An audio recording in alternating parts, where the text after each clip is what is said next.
Hello art lovers. Today I am expecting Tarek, author of the famous Paris Tonkar, the historical Bible of graffiti in France. So it's a global reference.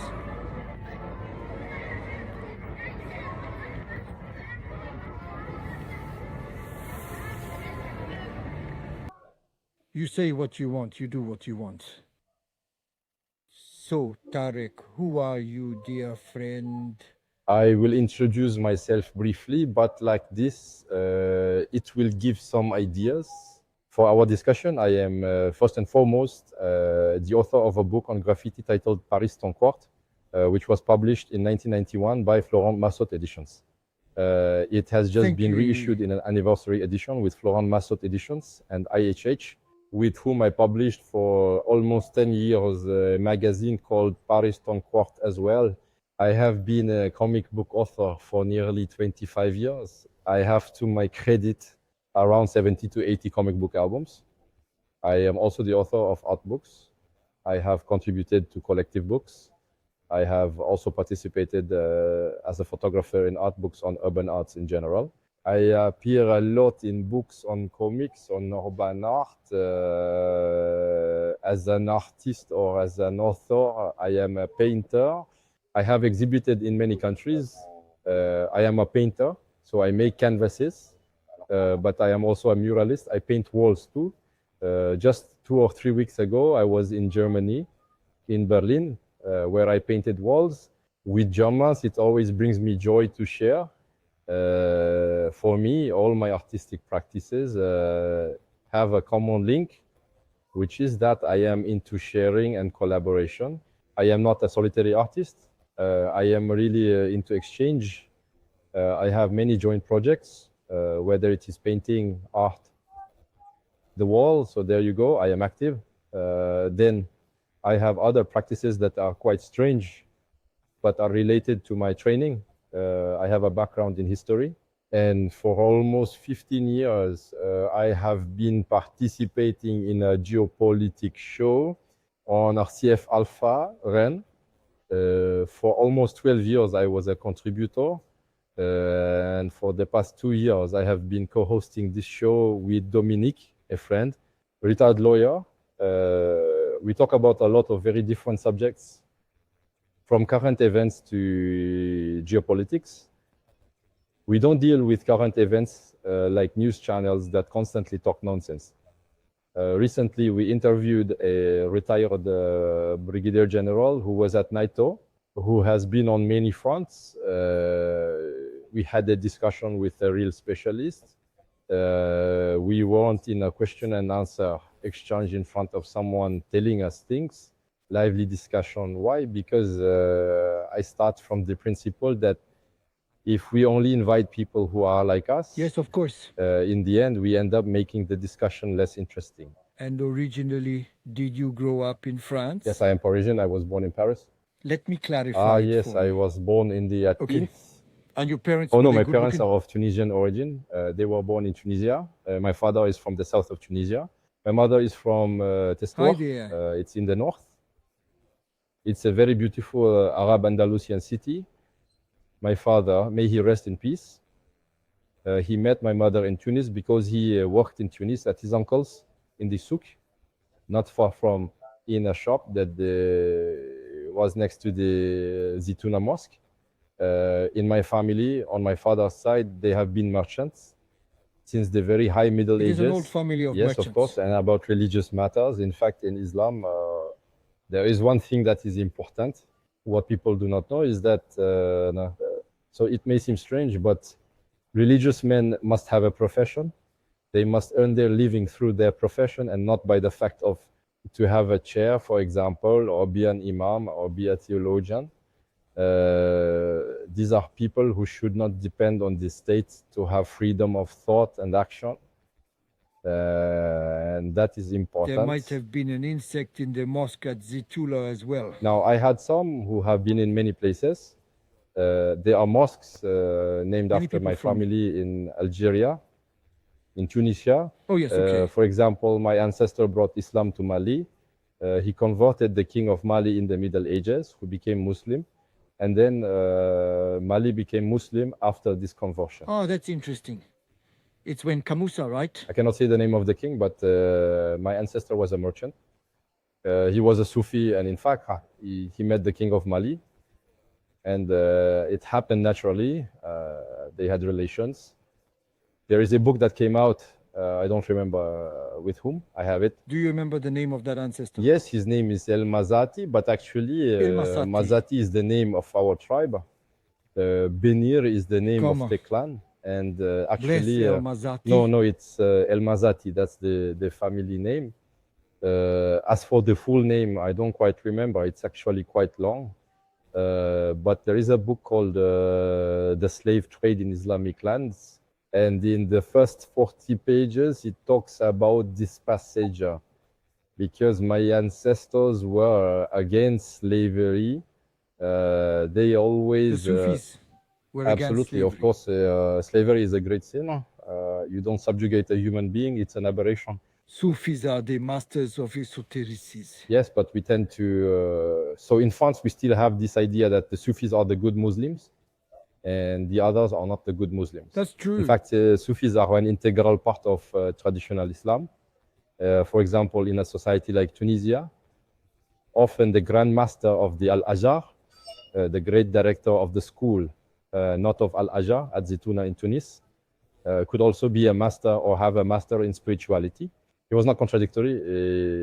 In France, we always try to separate the wheat from the chaff. But no, in the great history of the Arab Muslim world, the great Sufi masters were also great masters, great theologians, sometimes even renowned jurists. Then among the Shiites, there is the same thing, but it's a bit different. And besides, if we look closely, we could compare them to the Dominicans, who are both monks but also work. They have this aspect, they are in society. Have you been influenced by Gnosticism, Sufi esotericism, or not at all? Yes, because indirectly, the traditional education I received from my parents, because when I was born in France, I'm completely French, but I had an upbringing from my parents who were Tunisian. So I have a dual culture, but a true dual culture because I speak Arabic fluently, I write it, I read it. And I am totally French because it's my intellectual language, my language of the heart. I have an immense love for France and even more for Paris, which is my city that I appreciate enormously, even if it has been a bit troubled by some rather strange policies in recent years. We find this influence in your art. Absolutely. Ah, yes, of course. And Paris too, and everything I love, actually. But you can find it, of course, when you look at the geometric series, for example, it is very influenced by that. In almost all my paintings, there's symbolism. In the geometric series. In particular, but also in the others. I don't put crowns because I like Basquiat. I really like Basquiat. Yes, I saw that. Yes, but the crown is a very strong symbol that we find in Christ the King. The Christ is the light. I have worked a lot on religions. To understand the country, you also need to understand its deepest roots. France being a very ancient Christian land, and as I am a historian by training, I have worked on Christianity. It's true that one understands Paris differently as well. When one knows the history of Paris through that lens. There is a when Notre Dame postgraduate degree in medieval I have a master's history. degree in medieval history. And I was pursuing a postgraduate diploma in art history. I have That's two right. degrees. But in your art, when you overlay Sufism with voodoo that comes through Basquiat, do you find points of convergence? Yes, we are in the world of spirits. For you, are they doors? There are only doors. Yes, the door is something, el-bab in Arabic. The door is something that is very present in my work, going from one state to another. The door, that's why I like the idea that there are correspondences between my works. By the way, Baudelaire does the same thing. There are correspondences between his poems. And that's why I like Baudelaire a lot, because I like the idea that there's always a trace of something we've done elsewhere. So sometimes there's a comic strip style in my paintings. So you don't have any gel to mix the Baudelaire door with the Basquiat and then the Sufis? Not at all. They're just doors, right? Of course, in their own way, they have interacted with spirits. People are quite strange. They think you can only have a spiritual life through religion alone. There are people who all their lives have done good to their fellow humans without necessarily being in a doctrine or a specific religion. That doesn't make them non-spiritual people. That's what one must imagine. And by the way, recently I was listening to a master who explained something quite astonishing, but which does not surprise me because I experienced it when I was little. Our ancestors, our elders, and here I am talking about Africa in general, they had quite exceptional wisdom. They lived in their time, but they So you had believe in this empathy for theory everything. that there was an original global spirituality from the start? Yes, we find this again on the primordial tradition. It's true that if you're not a reader of Guénon, it might seem obscure. But yes, I think we are the same. All human beings, there is no difference. I don't see the difference between a Japanese, a Chinese, Malagasy, a Swedish, or an Arab. For me, they are human beings. Besides, when we do organ donations, we can take organs from any other being. That's true. Whereas That's true. we cannot take organs from a crocodile. The pigs, the things. We can only take pig skin, but why? Because the pig, we must never forget it. And the animal that is closest to us, I have the small weight, and that's something we don't really know. Yes, that's why we can use pig skin in grafts for serious burns. Right. Yes, but we cannot take, for example, the spleen, I don't know, or the liver from a beaver to transplant it into a child. Right. I've always had the impression that graffiti is actually like cave art, prehistoric, or what we used to call primitive. I think we say primal Primitive art, yes, it's a bit classier. Parietal art, that's how it's more scientifically called. I love parietal art. I read a lot of books about it. I even had the chance to visit Neolithic caves in Jordan. It's always moving to arrive in places that have been highlighted by humans thousands of years ago. Yes, graffiti, in fact, is not something innovative in the sense that it invents a new way to express oneself. It reuses a medium that humans have always used, namely the street, the walls, the exterior, to assert an artistic approach. It was born in poor neighborhoods in New York because it was the best way for them to be visible. The subway crossed the whole city, so painting a subway was also a way to show their work beyond their neighborhood because they lived in ghettos. They were confined, and making art circulate through this medium, which is the subway, it allowed a young person from the Bronx to be visible in Manhattan. Later in France or elsewhere in Europe, they kept the tradition of the subway and so on for entirely aesthetic and cultural reasons. Graphic art not appear in countries other than the West? Because that's a great question. It's a question we never ask because art in many countries has remained a sacred art despite everything. And in other countries, like the Arab world, the Muslim world as a whole, representation is still prohibited. We tend to forget, but it's not because for about 30 or 40 years, there have been the portrayal of humans appears in all these countries that it has not caused problems.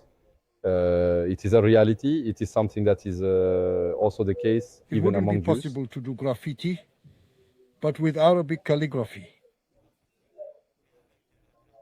That's the case, of course. There's El Tid, who is an urban artist, but frankly, he is exceptional, this man. El Tid, who is of Tunisian origin, or Franco-Tunisian, I can't tell you exactly. He used Arabic calligraphy using graffiti techniques, and he did things that no one else could do. He painted on the rooftops of Cairo slums. He made some quite exceptional anamorphoses. He painted mosque minarets. He painted buildings that are more than 20 meters high while using Arabic calligraphy.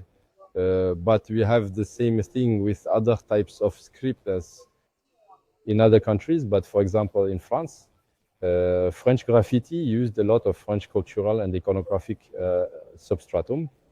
In France, quite quickly, they started incorporating many more characters. The compositions became much more varied than in the United States. There are graffiti artists. For now, it who is believed introduced- that there are no stained glass windows made with graffiti. No, to my knowledge, one of the last great painters to have made stained glass is Matisse. And Chagall too. Yes, it's indeed a certain period. Then there are public emissions, possibly emerging in the next 30 years, that will incorporate graffiti. Besides Chagall and Matisse, who are believers too.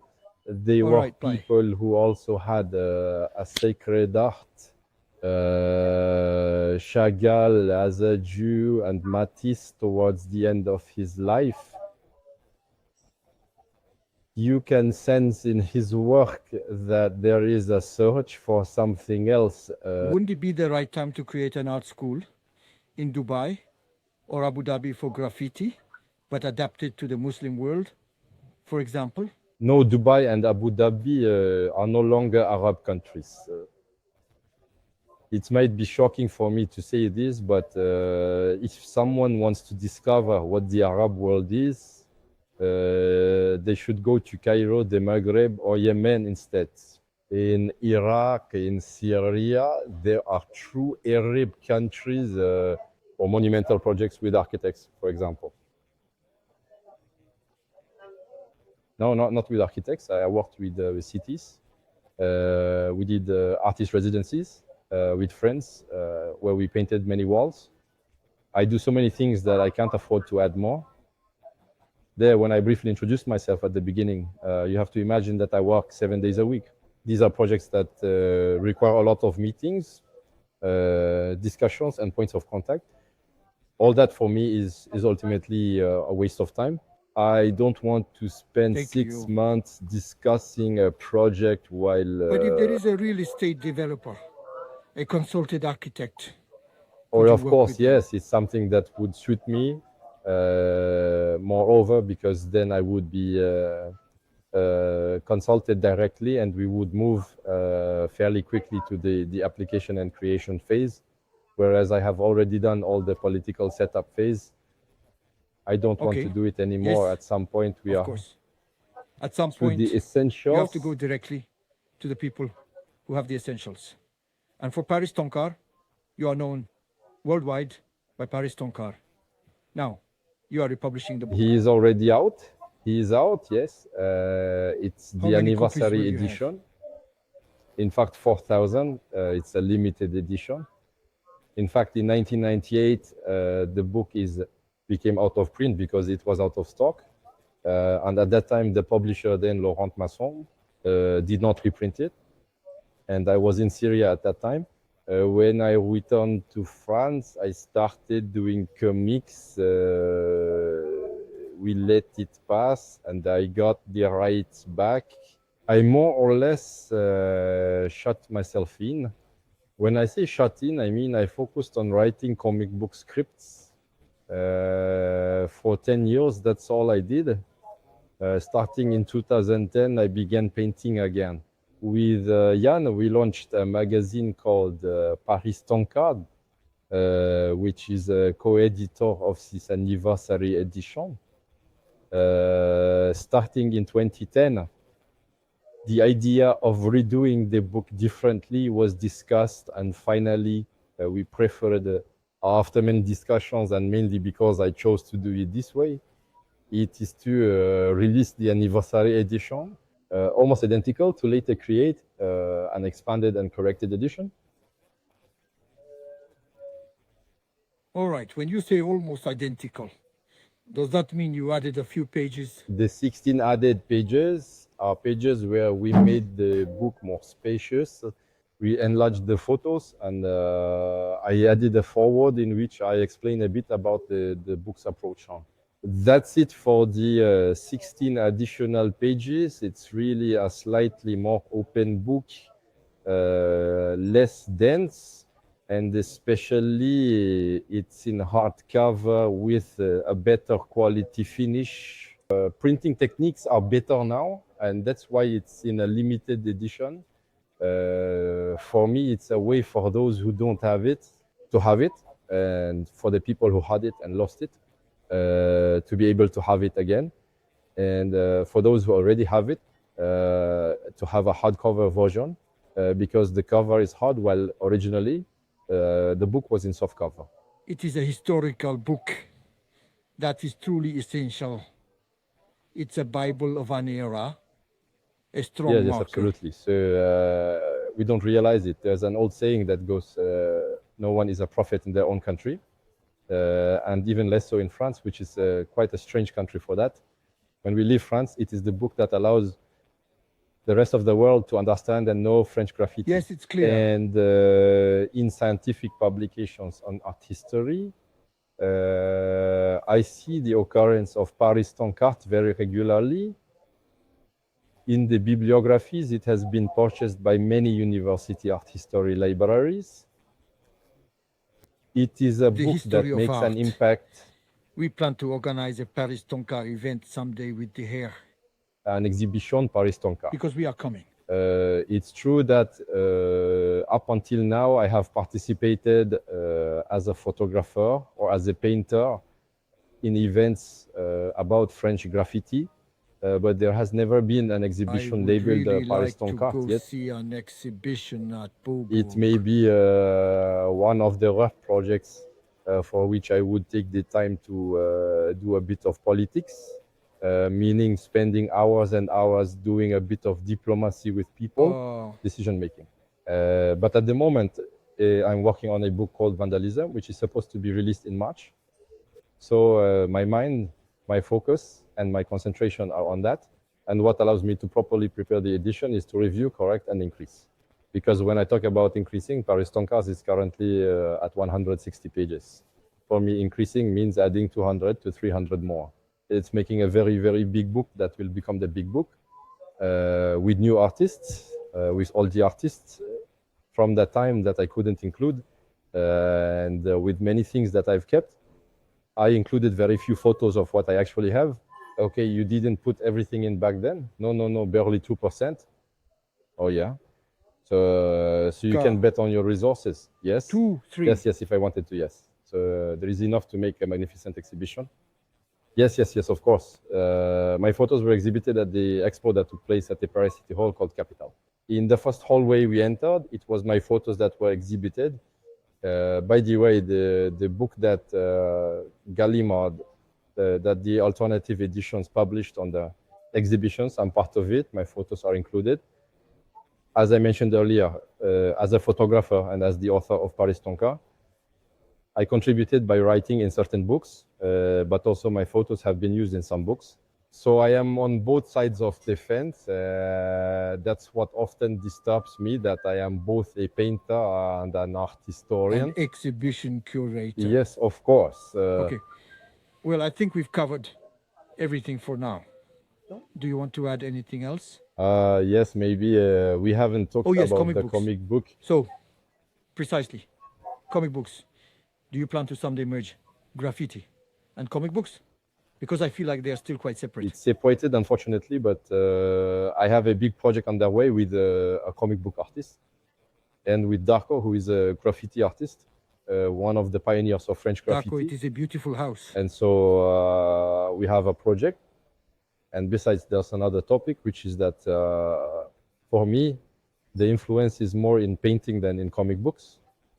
Because I really like Batman, I really like comics. So you find it a bit more in my painting. In comic books, since I am a script writer, the writing is what is crucial for me. But you are not going to include the graphic. Thank you in the background. No, not much, because I have done a lot of historical comics. Recently, I have a comic book called Sir Arthur Benton that has just been re-released. It's about the Cold War, so you it's are the unrelated. screenwriter. I am the scriptwriter, yes. And so it has nothing to do with that. Otherwise, one of my big successes in bookstores, in comics, is Sir Arthur Benton. It's about the Second World War and the Cold War.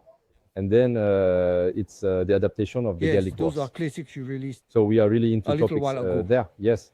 The Vandal Project with Darko. No. It's Vandal. The Vandalism is really a book about, it's the most illegal part you find in Paris Tonkar, the first page. And there it would become a new book where I broaden the scope, where I show all aspects of the illegality of graffiti in the 80s. All right. And With Darko, Barco, who is a graffiti pioneer and started in 83 or 84. It's another book project with a comic book artist, but it's an ultra secret project. But it is underway, but it might be my first project where I combine all my universes at once. That's it, yes. Because many people have been wondering about it for a long time. Yes, of course, but here it will be, but to do it, it must be done with people who are capable of accepting to delegate a part of their work to another person. Because there, when I say that I work regularly and often with other people, it is because I have learned to collaborate. The people I worked with, most of the time, I do not ask them to be accountable to me, to give me a daily report of what they do. Everyone has a task to do, we do it, and we make sure we all go in the same direction, and that's what's most important. If I work with someone or if someone works with me, the idea is that 1 + 1 = 3 and not You 1 have the + 1 illustrator. = 1. You're the writer. Yes, it should go well. Normally, yes. But when would that be released? I don't know, editing. Now that's something we have trouble imagining. Editing is one thing. It's still something of, there is a whole artisanal process that ends with an industrial phase. But this entire artisanal part, it's magical because we start a project. It can either come out in 6 months or in 2 years. And giving a date can be restrictive if we have a new idea during the project. That requires us to be more confident. However, when I announce a release, Well, good. it means the book has already gone to press. All right. Currently, your news is the release of Paris Tonkar. Anniversary edition in limited print, and on Arthur Benton, Cycle to Cold War. And then in a few days, I have 2 children's comic books coming out, Blattman and Bobine, Volume 1 and Volume 2, which were illustrated by Venin and are being released by a publisher in Belgium. And I'm happy because at about what age? from this year, From 7 they are years offbeat old. superhero stories. All right, so you're the screenwriter too. I am the scriptwriter, yes. Okay. And all the information, of course, is on my website because I announce everything and add the links. And your website, it's... Tarek Ben Yakhlef. Thank you. Thank you. Thank you, Tarek. I am very happy to have interviewed you. It is a great honor. You are a major figure in art. Art is... So, buy Paris Tonkar. It's a wonderful piece. And a bestseller too. There you go. Thank you, Tarek. Thank you.